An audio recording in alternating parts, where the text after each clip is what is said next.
वह हयातक कब्ल मौतिक, और अपनी जिंदगी की कद्र करो इसके पहले कि मौत आ जाए।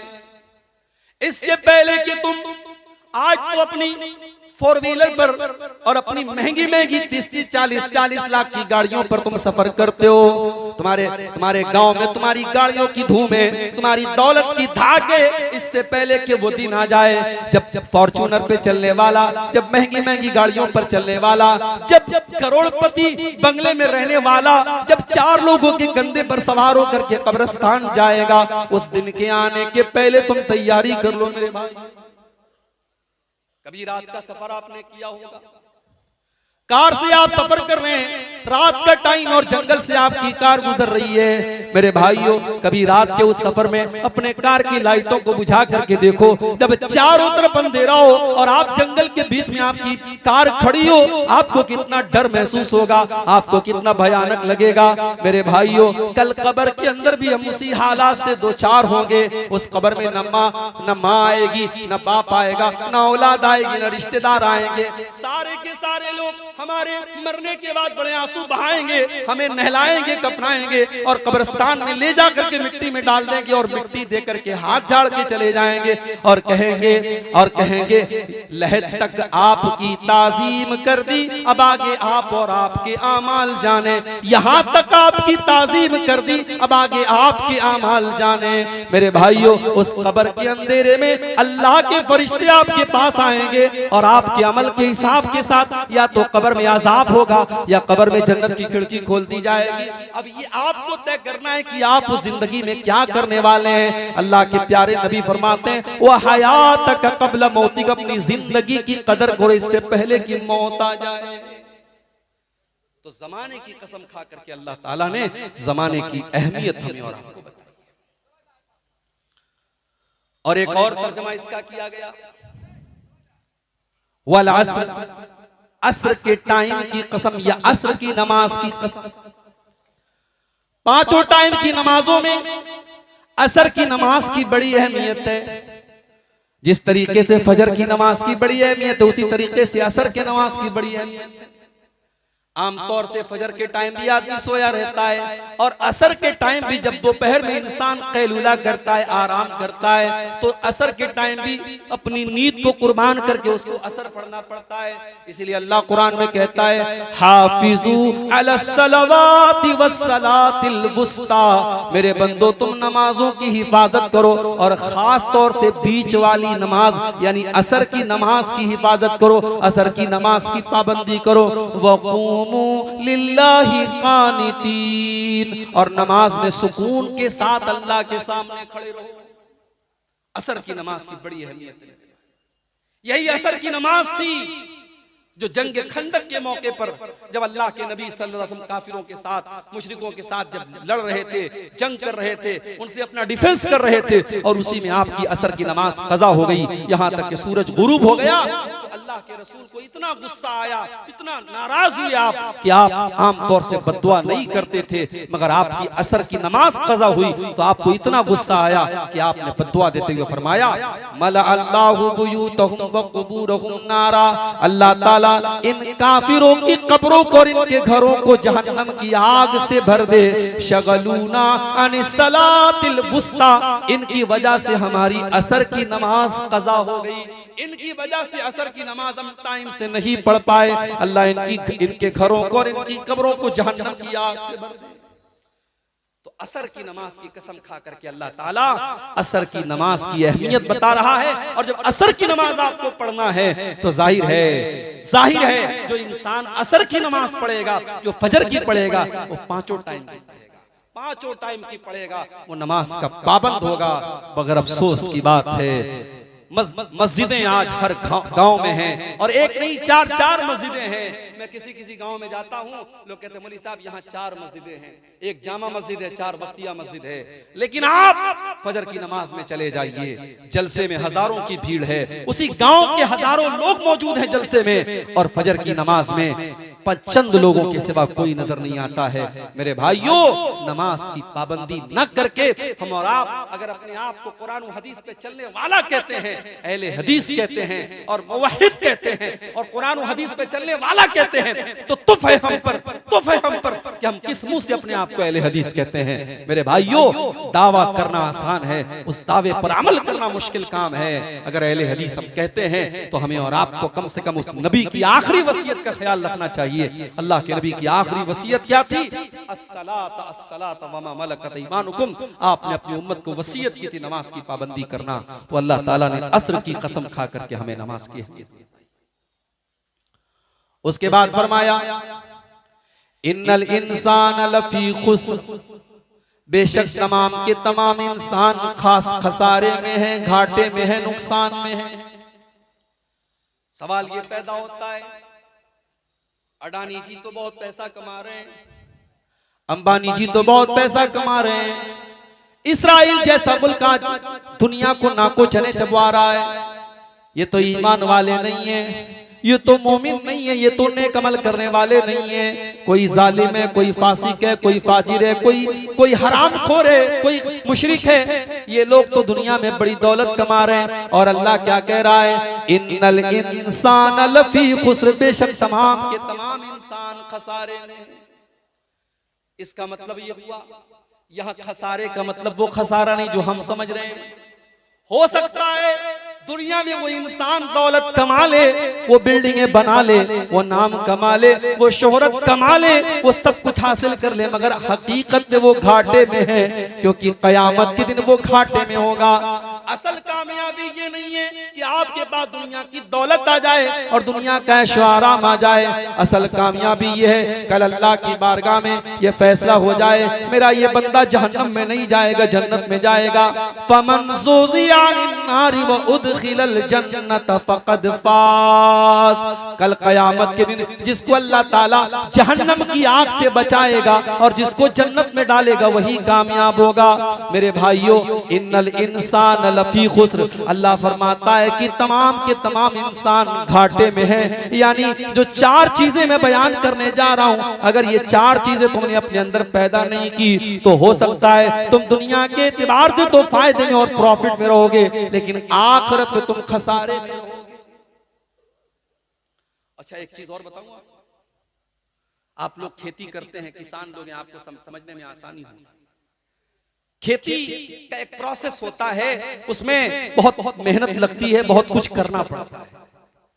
उसके बाद भी अगर जब पैदावार के मिलने का टाइम हो, जब हमें अपनी मेहनत का फल मिलने का टाइम हो और उसके बाद कोई ऐसी मुसीबत आ जाए, सूखा पड़ जाए, बारिश ही न हो, या बारिश इतनी ज्यादा हो कि फसल तबाह हो जाए, तो हमारे भारत में, हमारे मुल्क में जो लाखों किसान हर साल आत्महत्या करते हैं, सुसाइड करते हैं, खुदकुशी करते हैं, वो क्यों करते हैं? क्योंकि उस खेती के लिए बेचारे बड़ी मेहनत करते हैं, उसमें अपना कैपिटल लगाते हैं, अपनी पूंजी लगाते हैं, बैंक से लोन लेकर के वो खेती में इन्वेस्ट करते हैं। और उसके बाद अगर सूखा पड़ जाए, बारिश न हो या बारिश ज्यादा हो जाए, सैलाब आ जाए और खेती तबाह हो जाए, तो वो किसान लाचार हो जाता है। और चूंकि उसने बैंक से लोन लिया था, ब्याज पर उसने लोन लिया था, अब उसे ये नजर आता है ये ब्याज मैं कैसे दूंगा, मेरी तो पूरी पूंजी खत्म हो गई, तो वो खुदकुशी का रास्ता अपनाता है, जो कि हराम है।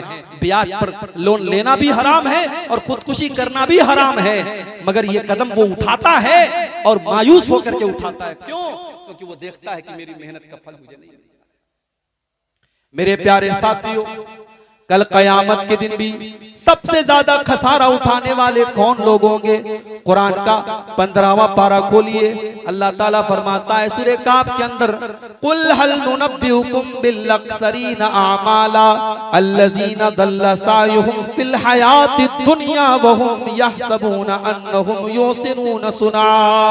ऐ नबी, आप बता दीजिए कि सबसे ज्यादा खसारा उठाने वाले और सबसे ज्यादा नुकसान उठाने वाले कौन लोग हैं? अल्लज़ीना ज़ल्ला सायुहुम फिल हयातिद दुनिया, जिनका दुनिया का सारा अमल बर्बाद हो जाएगा।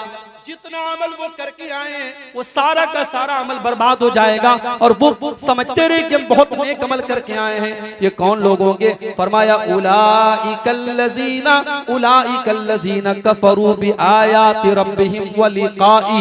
ये वो लोग होंगे जिन्होंने अपने रब की आयतों का इनकार किया होगा, जिन्होंने कयामत के दिन का इनकार किया होगा, उनके सारे के सारे अमल बर्बाद हो जाएंगे। तो सबसे बड़ा खसारा मेरे भाइयों कयामत के दिन का खसारा है। और कोई ये ना समझे कि साहब हम तो मुसलमान हैं, हमारा तो बेड़ा पार है, हम तो ला इलाहा इल्लल्लाह कहने वाले हैं, मुशरिक खसारे में होगा, काफिर खसारे में होगा, हम तो मुसलमान हैं, हम तो ला इलाहा इल्लल्लाह मोहम्मद रसूलुल्लाह पढ़ने वाले हैं। मेरे भाइयों, अगर मोमिन भी है लेकिन उसका किरदार सही नहीं, उसका अमल सही नहीं है, तो वो भी नुकसान में होगा क़यामत। अल्लाह ने फरमाया सूरह ज़ुमर के अंदर, वत्तबिऊ मा उन्ज़िला इलैकुम मिर रब्बिकुम, मेरे बंदो तुम अपने रब की शरीयत की पैरवी करो, मिन क़ब्ल अन यातियकुमुल अज़ाब बग़ततन व अंतुम ला तशऊरून, इसके पहले कि अल्लाह का अज़ाब अचानक आ जाए और तुम्हें पता न चले। अन तक़ूल नफ्सुन या हसरता अला मा फ़र्रतु फ़ी जंबिल्लाह, क़यामत का दिन होगा, इंसान कहेगा ऐ काश मैंने अल्लाह के अहकाम के सिलसिले में लापरवाही न की होती, मैंने कोताही न की होती। या हसरता अला मा फर्रतु फी जंबिल्लाह व इन कुन्तु लमिनस साखिरीन, इंसान कल क़यामत के दिन कहेगा मैं अल्लाह का मजाक उड़ाने वालों में से था, मैं इस्लाम का मजाक उड़ाने वालों में से था, आज मेरा कितना बुरा अंजाम हो गया। औ तक़ूल लौ अन्नल्लाह हदानी लकुन्तु मिनल मुत्तक़ीन, इंसान कहेगा ऐ अल्लाह काश तूने मुझे भी हिदायत दी होती और मैं भी मुत्तकी लोगों में से हुआ होता। औ तक़ूला लौ अन्ना ली कर्रतन, इंसान कहेगा ऐ अल्लाह काश एक मर्तबा मुझे दोबारा दुनिया में जाने का मौका दे दिया जाए तो मैं भी अच्छा अमल करके तुझको राज़ी करूं। मेरे प्यारे भाइयों, ये मोमिन और मुसलमान अपने आप को कहने वाला भी कल क़यामत के पछताएगा अगर उसकी जिंदगी अल्लाह और उसके रसूल के हकाम के खिलाफ। मुसलमान नाम है आपका, मुसलमान नाम है हमारा, बेपर्दगी हमारे यहाँ हो रही है, जिनाकारी हमारे यहाँ हो रही है, हरामखोरी हमारा नौजवान कर रहा है, जुआ हमारा नौजवान खेल रहा है, शराब हमारा नौजवान पी रहा है और तमाम हराम काम हमारे यहाँ हो रहे हैं और हम साहब इसी ख्याल में मगन है कि साहब हम तो मुसलमान हैं, हमारा तो बेड़ा पार है। कुरान की आयतें बता रहे कि नहीं, जुबान से दावा कर लेने से काम नहीं बनेगा, खसारे में तो वो लोग भी होंगे जिन्होंने ईमान का दावा किया होगा मगर उनका अमल गड़बड़ होगा। इन्नल इंसान लफी खुस्र, बेशक इंसान घाटे। अब चार चीजें अल्लाह ने बयान की, इल्लल्लज़ीना आमनू, मगर वो लोग घाटे में नहीं है जो ईमान वाले हैं, वामिलुस्सालिहात, और नेक अमल करने वाले हैं, वतवासौ बिल हक़, और हक बात की तबलीग करने वाले हैं, वतवासौ बिस्सब्र, और सब्र की तबलीग करने वाले हैं। अब इन चारों चीजों पर हम थोड़ी सी रोशनी डालते हैं ताकि इस सूरत को हम अच्छे तरीके से समझें। ईमान किसको कहते हैं? ईमान किस चीज का नाम है? आइए अपने नबी से चल के पूछते हैं ईमान किसको कहते हैं। एक मर्तबा हजरत जिब्रील अलैहिस्सलाम इंसानी शक्ल में आते हैं और सहाबा के सामने बैठ कर के अल्लाह के नबी से सवालात करते हैं ताकि सहाबा को दीन की मोटी मोटी बातें समझ में आ जाए। उसी में हजरत जिब्रील सवाल करते हैं, ऐ अल्लाह के नबी, ऐ मोहम्मद सल्लल्लाहु अलैहि वसल्लम, ईमान किस चीज का नाम है? आपने फरमाया, अन तुमिना बिल्लाहि व मलाइकतिही व कुतुबिही व रुसुलिही, ईमान ये है तुम अल्लाह के ऊपर ईमान लाओ, उसके फरिश्तों के ऊपर ईमान लाओ, उसकी किताबों के ऊपर ईमान लाओ, उसके रसूलों के ऊपर ईमान लाओ, वल यौमिल आखिर, और क़यामत के दिन के ऊपर ईमान लाओ, वल क़द्रि खैरिही व शर्रिही, और तकदीर के ऊपर ईमान लाओ। अब मैं आपसे पूछता हूं, भाई ये ईमान की के 6 अरकान है, अल्लाह पर ईमान लाना, उसके फरिश्तों पर ईमान लाना, उसकी किताबों पर ईमान लाना, उसके रसूलों पर ईमान लाना, और कयामत के दिन पर ईमान लाना, और तकदीर पर ईमान लाना। ये ईमान के 6 अरकान है, 6 पिलर। अब मैं आपसे पूछता हूं, क्या आप इन 6 चीजों पर ईमान रखते हैं? आप कहेंगे जी मौलाना साहब बिल्कुल रखते हैं। सवाल ये है, अल्लाह पर ईमान लाने का क्या मतलब? अल्लाह पर ईमान लाने का क्या मतलब? क्या जुबान से ये कह देना कि मैं अल्लाह पर ईमान लाया क्या काफी है? नहीं नहीं, जो इंसान अल्लाह पर ईमान लाएगा वो अल्लाह से डरेगा, वो अल्लाह पर भरोसा करेगा, वो दुनिया के किसी भी कोने में चले जाएगा, उसको जब मदद की जरूरत पड़ेगी वो अल्लाह को पुकारेगा। उसको मालूम है कि अल्लाह का नेटवर्क कहीं पर फेल नहीं होता है। मछली के पेट में हजरत यूनुस ने जिस अल्लाह को पुकारा था, मछली के पेट काम दे रहा था, रात काम दे रहा था और समंदर के पानी काम दे रहा था। और तीन अंधेरों में यूनुस अलैहिस्सलाम ने किसको पुकारा था? फनादा फिज़्ज़ुलुमाति अल्ला इलाहा इल्ला अंत सुब्हानक इन्नी कुन्तु मिनज़ ज़ालिमीन। आज बड़े अफसोस की बात है, मेरे पास बहुत सारे केस ऐसे भी आते हैं, लड़की अहले हदीस घर की है, लड़की अहले हदीस घर की है, बाप भी अहले हदीस, माँ भी अहले हदीस, खानदान भी अहले हदीस, लड़की के ऊपर जादू का मामला है, जिन का मामला है, लड़की उल्टी सीधी हरकतें कर रही है और घर वाले परेशान हैं। घर वालों को किसी ने बताया फला बाबा की दरगाह पे चले जाओ, फला मजार के ऊपर लेके चले जाओ, आपकी बच्ची ठीक हो जाएगी। उनको लगा ये बहुत बड़ी मुसीबत है, हमारी जवान बेटी की शादी नहीं हो पा रही है, इसका रिश्ता नहीं लग पा रहा है। उन्होंने अपनी बच्ची को ले जाके उस कब्र के ऊपर, उस मजार के ऊपर वो लेके गए और मजार के ऊपर एक ढोंगी बाबा बैठा है, उसने मोर के मोरचल से आपकी बेटी के बदन पर उसने फेर दिया, आपकी बेटी घर आई और सही हो गई। आपको लगा कि मजार पे जाके मेरी बेटी सही हो गई। ये अहले हदीस घरों में भी ये चीज होने लगी है मेरे भाइयों। अंतुमिना बिल्लाह, अल्लाह के ऊपर ईमान रखने वाला अपनी बेटी की मौत तो गवारा कर सकता है, अपने बच्चों की बीमारी तो गवारा कर सकता है, अपने आप को जला देना तो गवारा कर सकता है, मगर शिर्क की गंदगी में और शिर्क के दलदल में जाना कभी पसंद नहीं करेगा। इसीलिए अल्लाह के नबी ने फरमाया था ला तुशरिक बिल्लाह, तुम अल्लाह के साथ कभी शिर्क न करना। व इन कुतिलता व हुर्रिकता, तुम्हें कत्ल कर दिया जाए, तुम्हें जला दिया जाए, तब भी तुम शिर्क मत करना। इसीलिए हम कहते हैं जब रिश्ता किया करो तो सिर्फ खूबसूरती मत देखा, रिश्ता किया करो तो सिर्फ बिरादरी मत देखा करो, रिश्ता किया करो तो सिर्फ स्टेटस मत देखा करो, रिश्ता किया करो तो दीनदारी। हमने कितने अहले हदीस घरों के अंदर देखा कि वहां पे बिदाती घरों से लड़कियां आती हैं और बड़े शौक से लोग उनको बहू बना के लाते हैं। उसके बाद वो लड़की जब उस घर में आती है, अपने शौहर को ऐसी पट्टी पड़ाती है कि उसका शौहर भी बिदअती हो जाता है, कब्र परस्त हो जाता है, उसके बच्चे तावीज पहनने वाले हो जाते हैं। उसके घर में जहाँ कभी शिर्क व बिदअत नहीं हुआ करता था, उस घर से शिर्क व बिदअत का काम होने लगता है। मेरे भाइयों, जब रिश्ता नाता किया करो, जब शादी किया करो तो ये देखा करो कि वो खानदान कैसा है, वो घर कैसा है, कहीं वहाँ शिर्क तो नहीं हो रहा है, कहीं वहाँ बिदअत तो नहीं हो रही है। अगर शिर्क व बिदअत हो रही है तो उस घर से होशियार रहो मेरे भाइयों, उस घर में रिश्ता करने से परहेज करो। अल्लाह के नबी फरमाते हैं अल्लाह के ऊपर ईमान लाओ। जब अल्लाह के ऊपर ईमान लाए हो तो अपनी तौहीद को मजबूत करो, अल्लाह के बारे में जानो।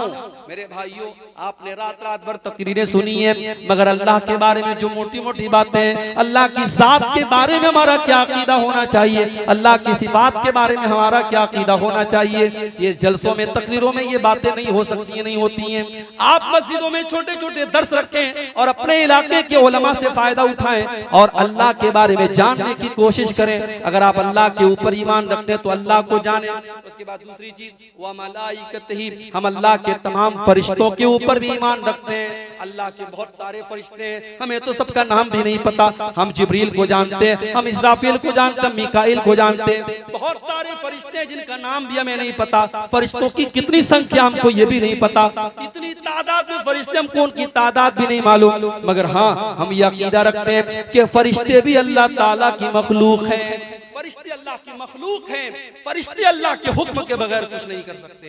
एक मर्तबा एक तावीज हमारे एक दोस्त ने पहना हुआ था, मैंने उनको समझाया बुझाया तो उन्होंने तावीज उतार दिया। जब तावीज को उतार करके मैंने तावीज को खोला है तो तावीज के अंदर छोटा सा कागज लिखा था, कागज रखा था, और उस कागज पे आप यकीन करें, उस कागज पे फरिश्तों का नाम लेकर के उनको पुकार, या जिब्रील या इसराफील या मीकाईल या इस्राईल।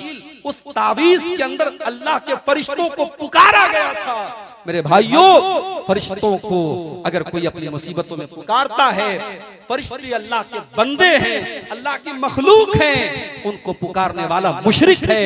मुसीबतों में अल्लाह मदद करता है। अल्लाह के फरिश्ते अल्लाह के हुक्म के बगैर कुछ नहीं कर सकते। वो तो अल्लाह के मासूम बंदे हैं। फरिश्ते गुनाह नहीं करते, फरिश्ते नाफरमानी नहीं करते। फरिश्ते कल क़यामत के दिन अल्लाह की बारगाह में अल्लाह के हुक्म से और अल्लाह की इजाजत से अल्लाह के कुछ बंदों के बारे में सिफारिश करेंगे, मगर जब तक अल्लाह इजाजत नहीं दे देगा वो सिफारिश भी नहीं कर सकते। ये हमारा फरिश्तों के बारे में अकीदा होना चाहिए।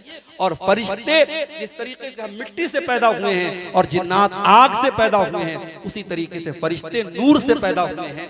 ये फरिश्तों के बारे में मोटी मोटी बातें हमें मालूम होनी चाहिए। उसके बाद अल्लाह की किताबों पर ईमान रखते हैं। अल्लाह ने बहुत सारी किताबें दुनिया में उतारी। मूसा अलैहिस्सलाम पर तौरात उतारी, ईसा अलैहिस्सलाम पर इंजील उतारी, दाऊद अलैहिस्सलाम पर ज़बूर उतारी। हम इन किताबों पर ईमान रखते हैं, मगर हम ये भी ईमान रखते हैं कुरान करीम अल्लाह की आखिरी किताब है और कुरान से पहले जितनी किताबें आई थी अब कुरान ने उन सबको मनसूख कर दिया है। अब कुरान के आने के बाद उन किताबों पर अमल नहीं किया जाएगा। उन किताबों के अंदर तहरीफ हो चुकी है, उनके अंदर चेंजिंग हो चुकी है। एक मर्तबा हजरत उमर फारूक रज़ी अल्लाह ताला अन्हु तौरात का एक नुस्खा लाते हैं और तौरात को पढ़ने लगते हैं। अल्लाह के नबी के सामने वो तौरात को पढ़ने लगते हैं। अल्लाह के प्यारे नबी का चेहरा गुस्से से लाल हो जाता है। हजरत अबू बकर सिद्दीक कहते हैं सकेलत का सवा के लिया उमर, ऐ उमर तेरा सत्यानाश हो जाए, ऐ उमर तेरा तुझे गुम करने वाली गुम कर दे, तेरा सत्यानाश हो जाए। अमा तरा मा बिवजहि रसूलिल्लाह, क्या तू अल्लाह के रसूल का चेहरा नहीं देख रहा है? हजरत उमर फारूक ने नजर उठाई और देखा कि अल्लाह के नबी का चेहरा गुस्से से लाल है। उन्होंने तौरात का वो नुस्खा वहीं पर जमीन पर डाल दिया और बड़े अदब से कहा रज़ीतु बिल्लाहि रब्बा व बि मुहम्मदिन रसूला व बिल इस्लाम दीना। ऐ अल्लाह के नबी, मैं अल्लाह को अपना रब मानता हूँ, मैं मोहम्मद सल्लल्लाहु अलैहि वसल्लम को अल्लाह का रसूल मानता हूँ, मैं इस्लाम को अल्लाह का दीन मानता हूँ। आपने फरमाया ऐ उमर वल्लज़ी नफ्सी बियदिही, उस अल्लाह की कसम जिसके हाथ में मेरी जान है, लौ काना मूसा हय्यन, अगर आज हजरत मूसा अलैहिस्सलाम भी जिंदा होते, मा वसिअहु इल्ला इत्तिबाई, तो मूसा अलैहिस्सलाम को भी मेरी पैरवी करनी पड़ती। मूसा अलैहिस्सलाम भी मुहम्मद रसूलुल्लाह के आने के बाद अब अपनी शरीयत नहीं चला सकते, उनको मुहम्मद रसूलुल्लाह की शरीयत पर अमल करना पड़ेगा। इसीलिए हमारा ये अकीदा है कि क़यामत के पहले जब ईसा अलैहिस्सलाम दुनिया में आएंगे तो वो भी कोई नई शरीयत लेकर के या अपनी शरीयत लेकर के नहीं आएंगे। वो क़यामत के पहले आएंगे, वो दज्जाल को कत्ल करेंगे, वो जमीन में अदल इंसाफ को कायम करेंगे, मगर वो उम्मत मुहम्मदिया की हैसियत से रहेंगे। वो इसी उम्मत के पीछे नमाज पढ़ेंगे, वो एक नबी की हैसियत से और एक शरीयत लाने की हैसियत से दुनिया में नहीं आएंगे। तो हम अल्लाह की सारी किताबों पर ईमान रखते हैं और अल्लाह के सारे रसूलों पर भी हम ईमान रखते हैं। रसूलों की तादाद कितनी हमें नहीं मालूम। बाज़ रिवायात में 1,24,000 की गिनती आई है, मगर वो रिवायतें सही नहीं है, ज़ईफ हैं। हम ये अकीदा रखते हैं कि अल्लाह ने अनगिनत नबी दुनिया में भेजे हैं, लेकिन हम साथ में ये अकीदा भी रखते हैं कि आखिरी नबी और आखिरी रसूल जनाब मोहम्मद रसूलुल्लाह सल्लल्लाहु अलैहि वसल्लम हैं। अब आपके बाद दुनिया में कोई नबी नहीं आएगा। आपसे पहले जितने नबी आए हम सारे रसूलों पर ईमान रखते हैं, सबको अल्लाह का नबी मानते हैं। मगर अब क़यामत तक अगर शरीयत चलेगी और कानून चलेगा और लॉ अगर चलेगा और विधान अगर चलेगा तो जनाब मोहम्मद रसूल को चलेगा। हम इस बात पर ईमान। इसी तरीके से कयामत के दिन के ऊपर भी हम ईमान रखते हैं। कयामत के बारे में जितनी बातें कुरान और हदीस के अंदर आई तमाम बातों पर ईमान रखते हैं। और यहाँ एक बात नोट कर लीजिए, जिस तरीके से कयामत के दिन पर ईमान रखना जरूरी है, उसी तरीके से बरज़ख के ऊपर भी ईमान रखना जरूरी है। कुछ लोग कब्र के अज़ाब को नहीं मानते। कुछ लोग कहते हैं साहब जब इंसान मर जाएगा, मिट्टी में मिल जाएगा, तो अब सीधे कयामत के दिन उठेगा, कब्र में कोई अज़ाब नहीं होता। कुछ लोग अज़ाब कब्र का इनकार करते हैं। याद रखो मेरे भाई, अज़ाब कब्र कुरान से भी साबित है और अल्लाह के नबी की हदीसों से भी साबित है। और जो कब्र के अज़ाब को नहीं मानता है वो हकीकत में कयामत को भी नहीं मानता है। अज़ाब कब्र को मानना भी क़यामत पर ईमान का एक हिस्सा है। इसलिए अज़ाब कब्र को मानना, क़यामत के दिन जो अल्लाह का मीज़ान होगा और मैदान हश्र होगा और इसी तरीके से पुल सिरात होगा, जो क़यामत के दिन की जितनी डिटेल बताई गई है, कभी इंशाअल्लाह आपके इलाके में एक मौजू इस पर होगा। क़यामत के दिन की तमाम तफसीलात पर हम बात करेंगे। हमें और आपको उस पर भी ईमान रखना जरूरी है। अल्लाह के नबी ने फरमाया कि वल यौमिल आखिर, आपको क़यामत के दिन के ऊपर और छठी चीज क्या है, वल क़द्रि खैरिही व शर्रिही, और तकदीर के ऊपर ईमान रखना जरूरी है। हर इंसान की तकदीर उसके पैदा होने के पहले हजारों साल पहले लिखी जा चुकी है। और जब इंसान अपनी माँ के पेट में होता है और 4 महीने का 120 दिन का होता है, अल्लाह के प्यारे नबी फरमाते हैं बच्चे की तकदीर लिख दी जाती है। उसका अमल, उसकी रोजी रोटी, उसकी उम्र, वो जन्नती होगा कि जहन्नमी होगा, नेक नसीब हो, खुश नसीब होगा कि बदनसीब होगा, सब कुछ उसकी माँ की पेट में अभी है, अभी बाहर नहीं निकला है, लिख दिया गया है। तकदीर पर ईमान हमारा होना चाहिए मेरे भाई। और जिसका तकदीर पर ईमान होगा वो किसी से हसद नहीं करेगा, किसी से जलन नहीं करेगा। अरे जब मेरा तकदीर पर ईमान है, अब्दुल गफ्फार के हिस्से की रोजी अब्दुल रहमान नहीं ले सकता, अब्दुल रहमान के हिस्से की रोजी अब्दुल गफ्फार नहीं ले सकता। हमारा जब तकदीर पर ईमान होगा, हम अपने भाई से हसद नहीं करेंगे। हम किसी की दौलत देखकर, किसी की शोहरत देखकर, किसी की इज्जत देखकर हमारे दिल में हसद पैदा नहीं होगा, क्योंकि हमारा तकदीर पर ईमान है। तो ये ईमान के 6 अरकान है मेरे भाई। अल्लाह ताला कह रहा है इल्लल्लज़ीना आमनू, अगर आपको घाटे से बचना है, कयामत के दिन नुकसान से बचना है, तो आपको अपने अंदर ईमान पैदा करना। और ईमान ही हमारा कैपिटल है मेरे भाई, ईमान ही हमारी पूंजी है। कयामत के दिन हम अल्लाह के पास जब जाएंगे, हमारे पास दुनिया में बेहतरीन बिल्डिंग हो न हो, हम झोपड़ी में रहते हो, गरीब हो, फकीर हो, लेकिन अगर ईमान के साथ जाएंगे तो हमारा बेड़ा पार हो जाएगा। और ईमान नहीं होगा तो करोड़ों अरबपति होकर हम जाएंगे, हम बर्बाद हो जाएंगे। अल्लाह ने कुरान के 3 पारे की आखिरी आयत में फरमाया इन्नल्लज़ीना कफरू व मातू व हुम कुफ्फारुन फलन युक़बल मिन अहदिहिम मिलउल अर्ज़ि ज़हबा।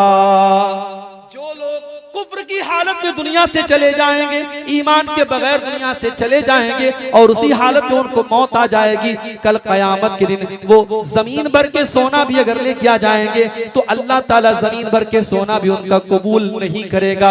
वलव इफ्तदा बिही, वो जमीन भर के सोना भी अगर लेके आ जाएंगे, अल्लाह अपने अजाब से उनको नहीं बचाएगा। उलाइका लहुम अज़ाबुन अलीमुन व मा लहुम मिन नासिरीन। अल्लाह फरमाता है उनको जहन्नम के अजाब में डाला जाएगा और वहां उनकी कोई मदद करने वाला न होगा।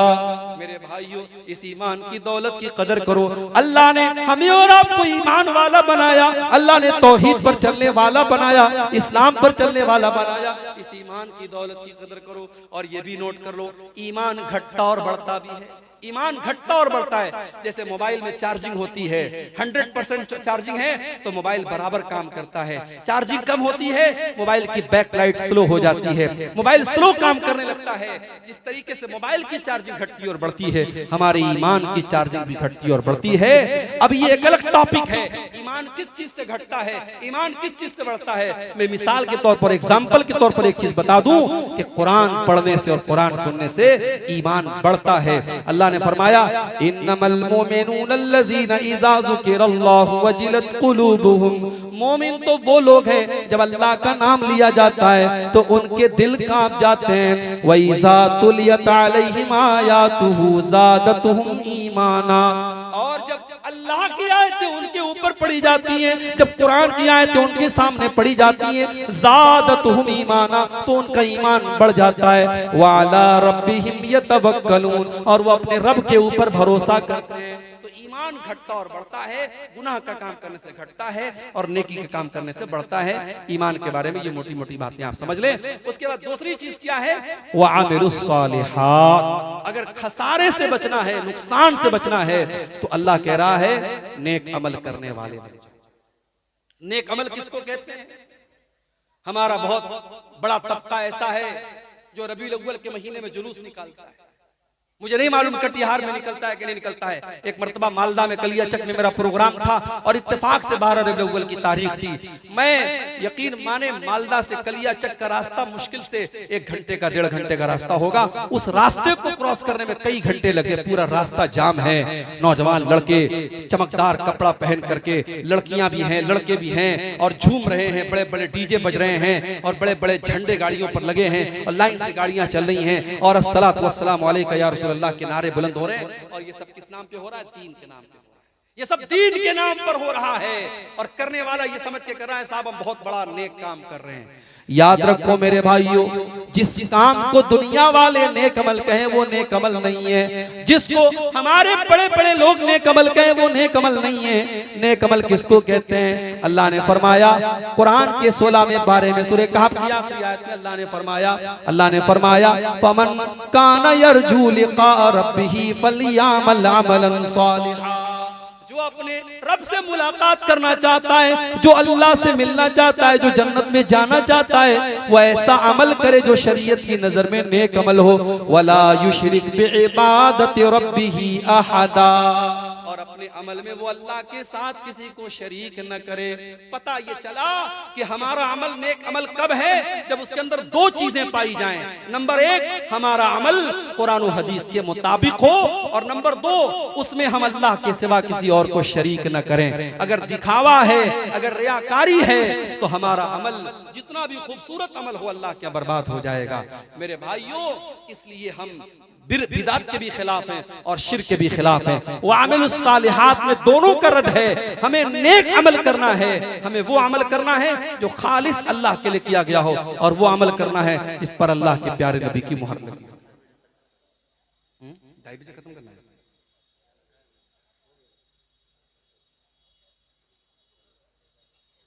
ये सवालात आए हैं, मैं अपना मौजू पूरा करके भी थोड़ी देर में सवालात का जवाब देता हूं इंशाअल्लाह। तो नेक अमल करने वाला ही अल्लाह के घाटे और नुकसान से बचेगा।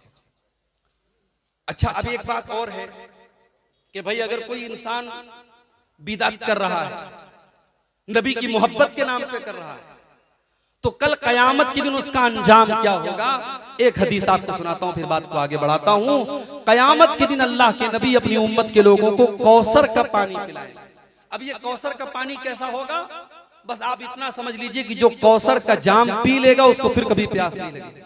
और अल्लाह के नबी अपने हाथों से हमें और आपको कौसर का जाम इंशाअल्लाह पिलाएंगे। दुआ कीजिए अल्लाह हमें अपने नबी के हाथों जामे कौसर नसीब फरमाए, आमीन। लेकिन ये कौसर का जाम बिदअतियों को नसीब नहीं होगा। सही मुस्लिम की रिवायत है, अल्लाह के प्यारे नबी अपनी उम्मत के कुछ लोगों को जब कौसर का जाम पिलाने लगेंगे तो फरिश्ते रोक देंगे। फरिश्ते कहेंगे अल्लाह के नबी आप इनको पानी नहीं पिला सकते, कौसर नहीं पिला सकते।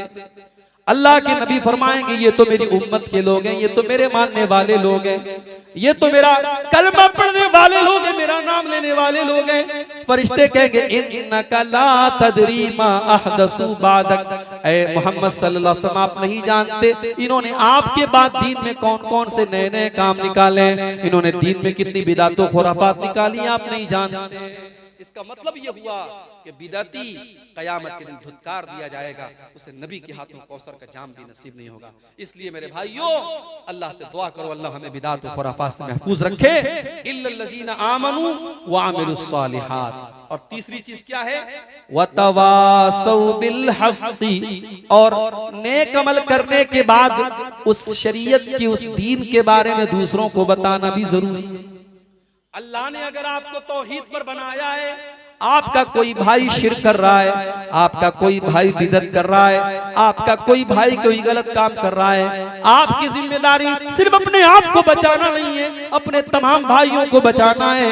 आपको अल्लाह ने तौहीद की टॉर्च दी है, उस टॉर्च की रोशनी में आपको अपनी मंजिल तक जाना है और जिसको जिसको आप बचा सकते हो उसको बचाना है। मेरी माओ बहनों आपका भी ये काम है, आप दूसरों को आप अपनी भी हिफाजत करें, अपने ईमान की भी हिफाजत करें और दूसरों को कोई गलत काम करते हुए देखे तो उनको समझाएं। अल्लाह ने फरमाया वल मुमिनूना वल मुमिनातु बाज़ुहुम औलियाउ बाज़। मोमिन मर्द और मोमिन औरतें एक दूसरे के मददगार होते हैं। यअमुरूना बिल मारूफ, वो नेकियों का हुक्म देते हैं, व यनहौना अनिल मुनकर और बुराइयों से रोकते हैं। नेकी का हुक्म देना और बुराई से रोकना ये सिर्फ मौलवी लोगों का काम नहीं है, आपका हम सब का काम है। कोई बुराई देखें, अगर जुबान से रोक सकते जुबान से रोकें, हाथ से रोक सकते हाथ से रोकें, हाथ से नहीं रोक सकते जुबान से रोक सकते जुबान से रोकें, जुबान से भी नहीं रोक सकते तो कम से कम दिल में बुरा जाने, और ये ईमान का सबसे कमजोर हिस्सा है। तो हक बात की तबलीग करना और हक बात को एक दूसरे तक पहुंचाना ये भी बहुत जरूरी काम है। मगर एक बात यहां पे समझ लीजिए, जब आप हक बात बताएंगे तो कुछ लोग आपके खिलाफ भी हो जाएंगे, आपके कुछ दोस्त आपसे दुश्मनी भी करने लगेंगे, तो सब्र भी करना पड़ेगा। इसलिए आगे अल्लाह ने फरमाया वतवासौ बिस्सब्री, जब हक बात की तबलीग करोगे तो सब्र भी करना पड़ेगा। तो जब तुम हक बात दूसरों को बताओ तो सब्र की तलकीन भी करो, खुद भी सब्र करो, सामने वाले से कहो कि देखो भाई ये दीन का मामला है, तुमको सब्र से काम लेना पड़ेगा। मेरे भाइयों, और आज के दौर में तो हमें कदम कदम पे सब्र की जरूरत पड़ेगी। मेरी प्यारी माओ बहनों, मार्केट में चली जाओ, बाजार में चली जाओ, जब आप बुर्के में और नकाब में निकलोगी तो घूरने वाले आपको घूरेंगे और ताना मारने वाले आपको ताना मारेंगे। उतने ताने एक बेहया और बदचलन लड़की को नहीं सुनने पड़ेंगे, अपने जिस्म की नुमाइश करने वाली औरतों को लोग सर और आंखों पर बिठाएंगे, उनकी तारीफ करेंगे, और नकाब पोश और बापर्दा औरत को लोग गालियां देंगे। मेरी प्यारी बहन, आपको वहां पे सब्र से काम लेना पड़ेगा।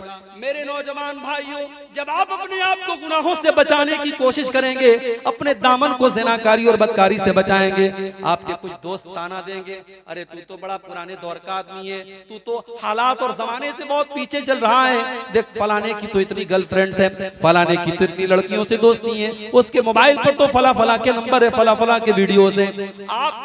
आपको सही रास्ते पर चलता हुआ देखकर भी लोग आपको ताने मारेंगे और आपको बुरा भला कहेंगे, उस वक्त भी आपको सब्र की जरूरत पड़ेगी। वतवासौ बिस्सब्री, आपको वहां पर भी अल्लाह के दीन पर कायम रहना पड़ेगा और सब्र से काम लेना पड़ेगा।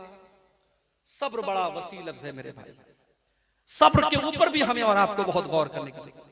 और आज के मौजूदा दौर में जब दीन पर अमल करने वाला और दीन पर चलने वाला पूरी दुनिया में अजनबी बन चुका है, इस दौर में तो सब्र की हमें कदम कदम पे जरूरत पड़ेगी। अल्लाह के नबी फरमाते हैं याती अलन्नासी ज़मानुन अस्साबिरु फीहि माला दीनिही कल काबिज़ी अलल जमरी, एक ऐसा जमाना भी लोगों के ऊपर आने वाला है जब दीन के ऊपर डटा रहने वाला और दीन के ऊपर जमा रहने वाला इतना मुश्किल उसके लिए हो जाएगा जैसे अपने हाथों में अंगारा।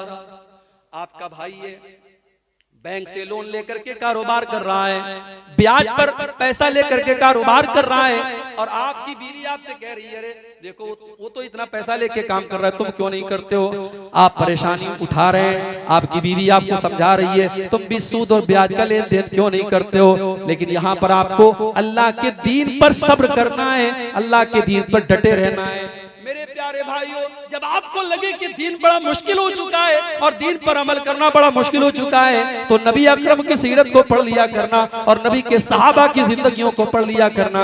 हम उनसे बड़े तो नहीं हो गए, हम उनसे ज्यादा नर्म और नाजुक तो नहीं हो गए। जब हमारे नबी ने पत्थर खाए, हमारे नबी के सहाबा ने कुर्बानियां दी हैं, हम तो उनके मुकाबले में कुछ नहीं कर रहे हैं। अगर अल्लाह के दीन पर चलने में कुछ मुसीबतें हमारे सामने आ जाएं, कुछ परेशानियां हमारे सामने आ जाएं, कुछ कांटे हमारे रास्ते में आ जाएं, तो हम सब्र से काम ले लें और अपने नबी के सहाबा को याद कर लें, अपने नबी की जिंदगी को याद कर लें कि उन्होंने अल्लाह के दीन के लिए क्या क्या झेला है। मेरे प्यारे साथियों, अल्लाह कुरान में कहता है अहसिबन नासु अन युतरकू अन यकूलू आमन्ना वहुम ला युफ्तनून। ऐ लोगों, क्या तुमने ये समझ रखा है कि जुबान से ये कह देने के बाद कि हम ईमान ले आए, हम मुसलमान हो गए, तुमको छोड़ दिया जाएगा? नहीं नहीं, ऐसा नहीं हो सकता। जब तुम ईमान लाए हो तो तुम्हें आजमाया जाएगा, तुम्हें इम्तिहान में डाला जाएगा और कदम कदम पर तुम्हारे रास्ते में परेशानियां आएंगी। अल्लामा इकबाल कहते हैं ये शहादत गहे उल्फत में कदम रखना है, ये शहादत गहे उल्फत में कदम रखना है, लोग आसान समझते हैं मुसलमान होना। मेरे भाइयों, ये दीन का रास्ता है, यहाँ ख्वाहिशात की कुर्बानियां तो आपको देनी पड़ेगी, यहाँ लोगों के ताने भी आपको सुनने पड़ेंगे, यहाँ जिंदगी की बहुत सारी सहूलतों से अपने आप को महरूम करना पड़ेगा, मगर एक बात का ख्याल रखना पड़ेगा, जो अल्लाह की नजर में जायज है, जो रसूल की नजर में जायज है, जो कुरान और सुन्नत में जायज है, हमें जायज की लिमिट में रहना है, हमें नाजायज की तरफ नहीं जाना है। और जिस चीज के बारे में डाउट हो जाए, पता नहीं ये हलाल है कि हराम है, पता नहीं ये जायज है कि नाजायज है, उससे भी अपने आप को बचा के रखना है। अल्लाह के प्यारे नबी फरमाते हैं, अल हलालु बय्यिनुन वल हरामु बय्यिनुन व बैनहुमा उमूरुन मुश्तबिहात। ऐ मेरी उम्मत के लोगों, हलाल बिल्कुल क्लियर है और हराम बिल्कुल क्लियर है, और हलाल और हराम के बीच में कुछ चीजें ऐसी हैं जो डाउट वाली हैं, जो शक वाली हैं। तो जो उनसे अपने आप को बचा लेगा, फ़क़द इस्तबरा लिदीनिही व इर्ज़िही, उसने अपने दीन को बचा लिया, अपनी आबरू को बचा लिया। बचा लो अपने आप को, सब्र से काम लो मेरे भाई। इस दौर में सब्र की जरूरत पड़ेगी, और सब्र जो होता है वो 3 तरीके का होता है। इसको नोट कर लो, कहीं दिमाग के किसी कोने में बिठा लो। सब्र क्या होता है? 3 तरीके का होता है। अस्सब्रु अलल मामूर, अस्सब्रु अनिल महजूर, अस्सब्रु अलल मक़दूर। एक होता है अल्लाह के हुक्म पर सब्र करना। नमाज पढ़ना है, सुबह 4:30 बजे फजर की अजान हो रही है, सर्दी का मौसम है, ठंडा पानी है, रजाई में कंबल में हम लेटे हुए हैं और मुअज्जिन की आवाज आती है, अस्सलातु खैरुम मिनन नौम। नमाज नींद से बेहतर है। मुअज्जिन की आवाज आपने सुनी, सर्दी की परवाह न की, रजाई की परवाह न की, अपनी नींद की परवाह न की, अपने बिस्तर को छोड़ा, ठंडे ठंडे पानी से वजू किया और आकर के 2 रकात सुन्नत पढ़ी और 2 रकात फर्ज पढ़ी। मेरे भाइयों, सर्दी में, गर्मी में, बारिश में और मौसम में नमाज पर डटे रहे, इसको कहते हैं सब्र अलल मामूर। अल्लाह के हुक्म पर सब्र करते रहना, डटे रहना, जमे रहना। और सब्र की दूसरी किस्म है अस्सब्रु अनिल महजूर, के गुनाहों से अपने आप को बचा लेना। गुनाह का मौका मिल रहा है, जिना का मौका मिल रहा है, शराब पीने का मौका मिल रहा है, मगर अपने दामन को बचा लिया जाए, अपने दामन को हराम काम से बचा लिया जाए, ये भी सब्र है। इसीलिए अल्लाह के नबी फरमाते हैं, व रजुलुन दातुहुम रातुन ज़ातु मनसबिन व जमाल। कयामत के दिन वो इंसान भी अल्लाह के अर्श का साया पाएगा जिसको कोई खूबसूरत औरत और पैसे वाली औरत गुनाह की दावत दे और वो ये कह के ठुकरा दे, इन्नी अखाफुल्लाह, मैं अल्लाह से डरता हूँ, मेरे दिल में अल्लाह का खौफ है, और ये कह करके वो अपने दामन को ज़िना से बचा ले। अल्लाह के नबी कहते हैं उस मुत्तकी इंसान को कयामत में अल्लाह के अर्श का साया मिलेगा। आज तो हमारा नौजवान मौका तलाश करता है, मौका तलाश करता है गुनाह करने का। जिसको गुनाह का मौका मिले और वो अपने आप को बचा ले, मेरे भाई, वो अस्सब्रु अनिल महजूर, हराम काम के ऊपर सब्र करता है। और तीसरी सब्र की किस्म है अस्सब्रु अलल मक़दूर। कोई मुसीबत आ गई, बच्चे का इंतकाल हो गया, बाप का इंतकाल हो गया, माँ मर गई, कोई एक्सीडेंट हो गया, कोई हादसा हो गया, उस मुसीबत में अपने आप को कंट्रोल करना और कोई ऐसी बात मुंह से न निकालना जो अल्लाह को नाराज करे, ये भी सब्र है। और इसकी अगर मिसाल देखना है, अपने नबी की जिंदगी देखो मेरे भाई।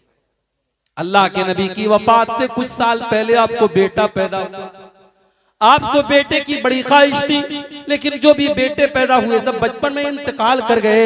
आपको आखिरी बेटा हजरत मारिया के पेट से पैदा हुआ। आपके इंतकाल के 3-4 साल पहले ये बेटा पैदा हुआ। आपने बड़े लाडो प्यार से उस बच्चे का नाम अपने बाप इब्राहिम के नाम पे रखा। और बेटा अरब के दस्तूर के मुताबिक आपने देहात में उसको परवरिश के लिए, दूध पीने के लिए भेजा।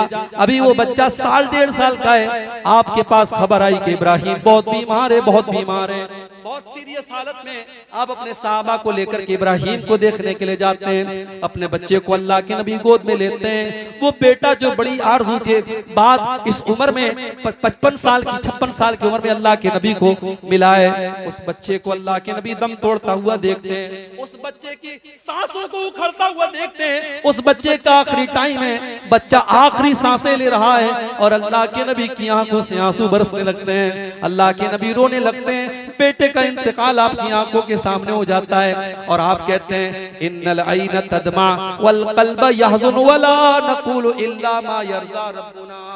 ऐ मेरे बच्चे इब्राहिम, तेरे बाप की आंखों से आंसू बह रहे हैं, तेरे बाप का दिल गमगीन है, मगर तेरा बाप अपनी जुबान से कोई ऐसी बात नहीं निकालेगा जिससे अल्लाह नाराज हो जाए।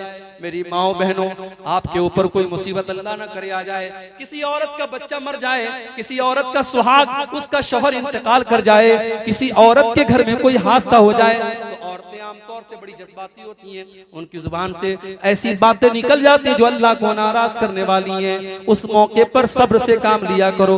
वलनबलुवन्नकुम बिशैइन मिनल खौफि वल जूइ व नक्सिम मिनल अमवालि वल अनफुसि वस समारात। ऐ मुसलमानों, हम तुम्हें आजमाएंगे, कभी भूख के जरिए, कभी खौफ के जरिए, कभी जान की कमी के जरिए, कभी फलों की कमी के जरिए। व बश्शिरिस साबिरीन, लेकिन बशारत उन लोगों के लिए जो सब्र करने वाले हों। और सब्र करने वाले कौन हैं?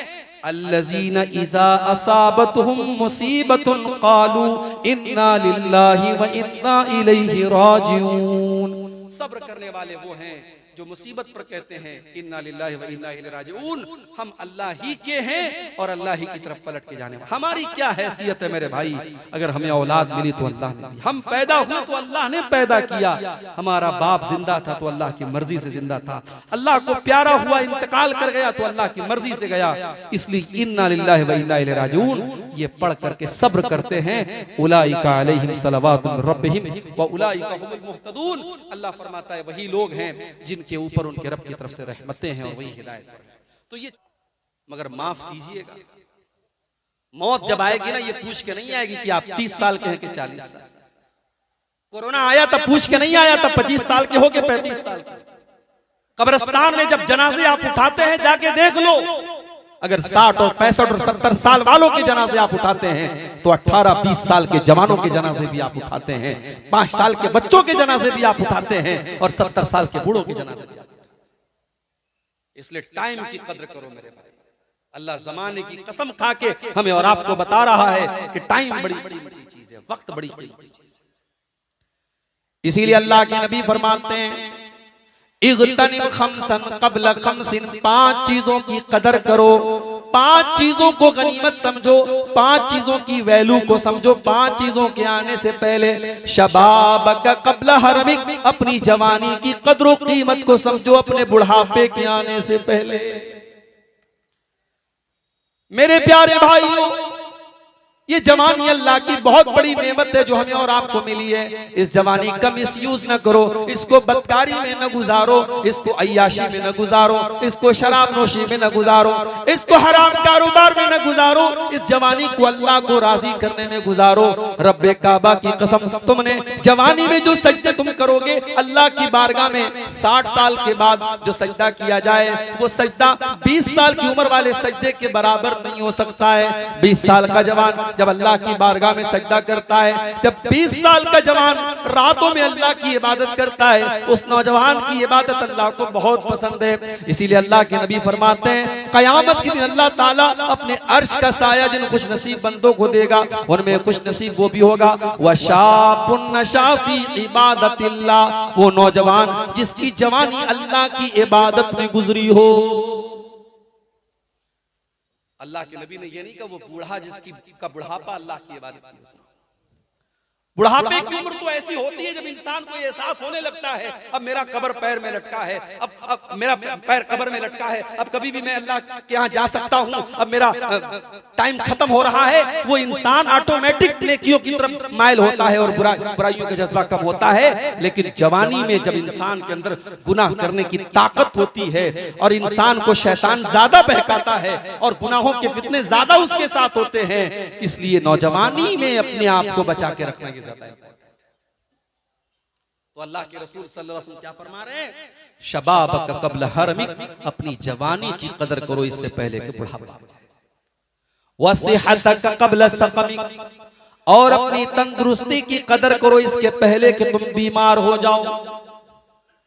कोरोना का दौर खत्म, सरकार का दावा है कि भारत के ज्यादातर लोगों ने वैक्सीन लगवा ली, लेकिन अभी भी हालात बहुत अच्छे नहीं है मेरे भाइयों।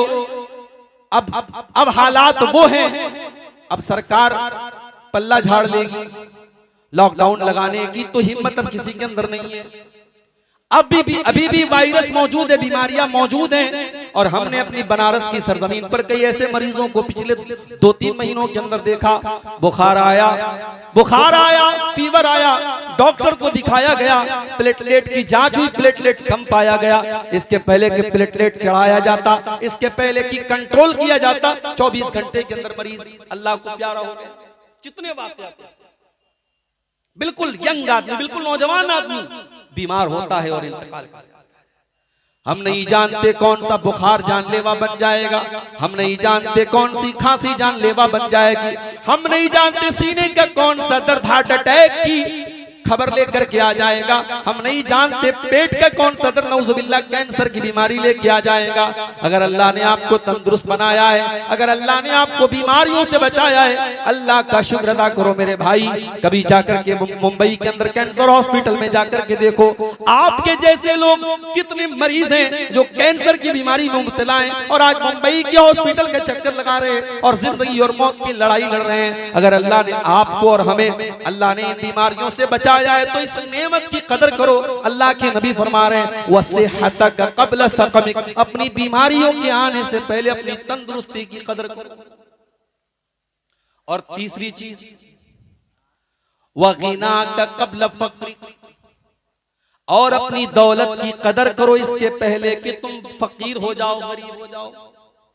आज अल्लाह ने दौलत दी है, आज आपके पास बड़े बैंक बैलेंस हैं, बड़ी जमीनें हैं, बड़ी जायदाद हैं, बड़े बहुत पैसा आपके पास है। आज हराम कामों में खर्चा करने के लिए तो 2000 की नोट आप निकाल लेते हैं और लाखों करोड़ों खर्च करने के लिए तैयार हो जाते हैं। अभी बनारस में एक शादी हुई, लड़की वालों ने ये डिमांड की, लड़के वालों ने ये डिमांड की कि हमारे यहाँ से जब बारात जाएगी तो बहुत अच्छा लॉन बुक होना चाहिए, एक अच्छा लॉन बुक होना चाहिए। लड़की वाले भी बड़े हैसियत वाले, बड़े पैसे वाले थे। बनारस से थोड़ा सा आउटर में एक बहुत बड़ा शादी का लॉन बुक किया गया और मुझे भाइयों ने बताया कि उस शादी के लॉन की एक दिन की कीमत 8 लाख रुपये, 8 लाख रुपए में शादी के लॉन बुक किए जा रहे हैं। ये उस कौम के लोग कर रहे हैं जिस कौम की एक बड़ी तादाद आज भूखों मर रही है, जिस कौम के बच्चे आज तालीम से पीछे हैं और जिस कौम की एक बड़ी तादाद आज सर छुपाने को छत नहीं उनके पास। दौलत है तो उड़ा लो, मजे ले लो मेरे भाई, मगर अल्लाह को हिसाब देना पड़ेगा। दौलत की कदर करो, अगर अल्लाह ने आज दौलत दी है उस दौलत का मिसयूज मत करो। बहुत सारे नेकी के रास्ते हैं, बहुत सारे गरीब बच्चे हैं, बहुत सारी यतीम बच्चे हैं, बहुत सारी बेवाएं हैं, बहुत सारे इदारे हैं जहां आपके माल की जरूरत है, आप हराम रास्तों पे खर्च कर रहे हैं। जरूरी नहीं है, हमने देखा है बड़े बड़े बादशाहों की औलाद आज भीख मांग रही है, बड़े बड़े अमीरों और करोड़पतियों और अरबपतियों को हमने रोड पर आते हुए देखा है, सड़कपति उनको बनते हुए देखा है। अल्लाह के रसूल कह रहे हैं कि अपनी दौलत की कदर करो इसके पहले कि तुम फकीर हो। और चौथी चीज वफरागक क़ब्ल शुग़लिक, अपने टाइम की कदर करो इसके पहले कि तुम बिजी हो जाओ। आज अगर आपके पास 5 मिनट का टाइम भी फ्री है तो उस फ्री टाइम को टाइम पास न करो। उस 5 मिनट में कुरान की तिलावत कर सकते हो, उस 5 मिनट में कोई अच्छी तकरीर सुन सकते हो, उस 5 मिनट में किसी दीनी किताब का मुताला कर सकते हो, उस 5 मिनट को अपनी माँ के पास बैठ करके माँ की हालचाल ले सकते हो, उस 5 मिनट में अपने बच्चों के पास बैठ करके बच्चों की सही तरबियत कर सकते हो, उस 5 मिनट के जरिए अपने बाप के पास बैठ करके अपने बाप की कुछ खिदमत कर सकते हो। उस 5 मिनट की भी कदर करो। वो 5 मिनट भी तुमको आगे की जिंदगी में नसीब नहीं होगा। जैसे जैसे जिंदगी आगे बढ़ती चली जाएगी तुम अपनी मसरूफियात में बिजी होते चले जाओगे, मसरूफ होते चले जाओगे। अगर तुम्हारे पास फ्री टाइम है, अगर तुम्हारे पास फुर्सत है, अगर तुम्हारे पास वक्त है, अल्लाह के प्यारे नबी सल्लल्लाहु अलैहि वसल्लम फरमा रहे हैं वफरागक क़ब्ल शुग़लिक, अपने टाइम की कदर करो इसके पहले कि तुम बिजी हो जाओ।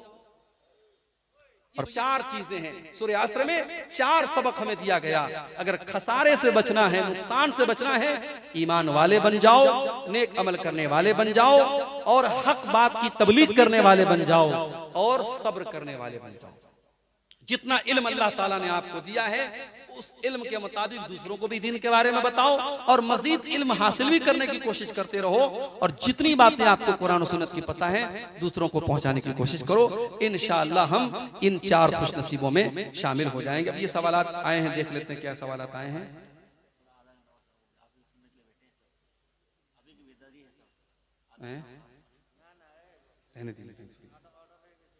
दुनिया में ईसा अलैहिस्सलाम की शादी हुई थी या नहीं? देखिए, इस बारे में कोई वाज़ेह दलील मौजूद नहीं है।